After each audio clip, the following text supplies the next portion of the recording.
Hi, NTeamEN Nicolas speaking, and today we're gonna do something very different that has nothing to do with what we've done so far. And like you saw when you read the title, we're gonna see if the Truman Show could happen in real life.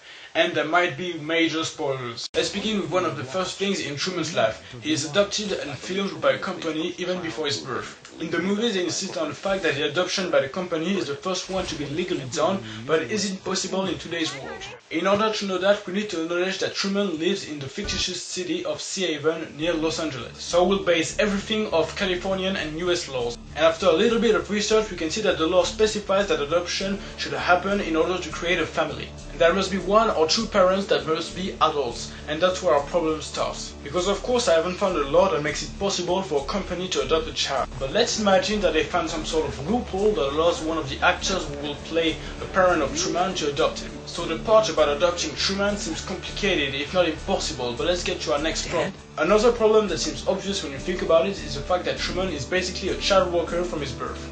And US law makes it impossible to make a kid under the age of 12 work for most jobs. So it seems a bit impossible that a child could work 24/7 from his birth and without even knowing it. But you might want to say that Truman is not even working, he is just living. But even if we assume that the authorities accept that, there's still a major issue. The third major issue would be the profitability of such show.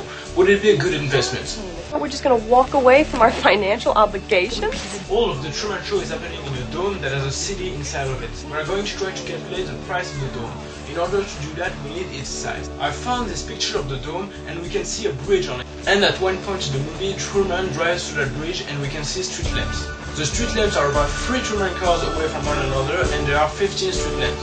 And now we need to know how long is Truman's car, and there is a way to know it. You see, Jim Carrey's height is about 1 meter and 85 centimeters, and here in this picture we can see him standing in front of his car. Here Jim Carrey is about 750 pixels tall, while his car is about 1800 pixels long. When you do the math, you can see that Truman's car is about 2.4 Jim Carrey's long, or about 4.3 meters.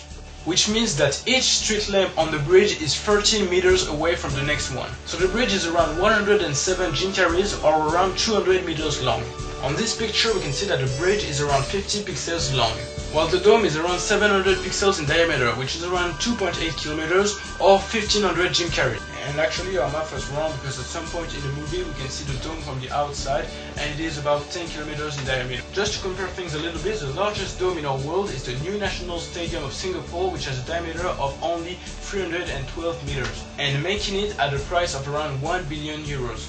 And after that, the only thing we can really do is imagine and estimate the price. I think that the price of the construction of a dome like that could quickly go up to hundreds of billions of dollars. You need to build the largest dome in the world with a diameter that is around 30 times larger than the last largest dome in the world. There are of course huge technical challenges, so obviously a simple director could not afford that. But we can imagine that it is supported by a very wealthy company. Would this company make a profit out of it? And actually I can't find any satisfying answer, but it is very unlikely. Knowing that the Truman Show lasted about 11,000 days or about 30 years, and that every single object in the Truman Show is a product placement, taking into account the fact that the Truman Show is known around the world and that sometimes its audience reaches billions, I still don't know how much money would brands be willing to pay to be on the Truman Show. But I think that there is a small chance that the Truman Show could be a good investment with time. Moreover, the company that is producing the Truman Show is selling merchandise left and right, but since I don't have the numbers, I can't really talk about it. So that's it for today. Tell me in the comments how tall you are in Jim Carrey's, and don't forget to subscribe, because if you subscribe I will make new videos, and I promise that to you. And the last thing that I would ever do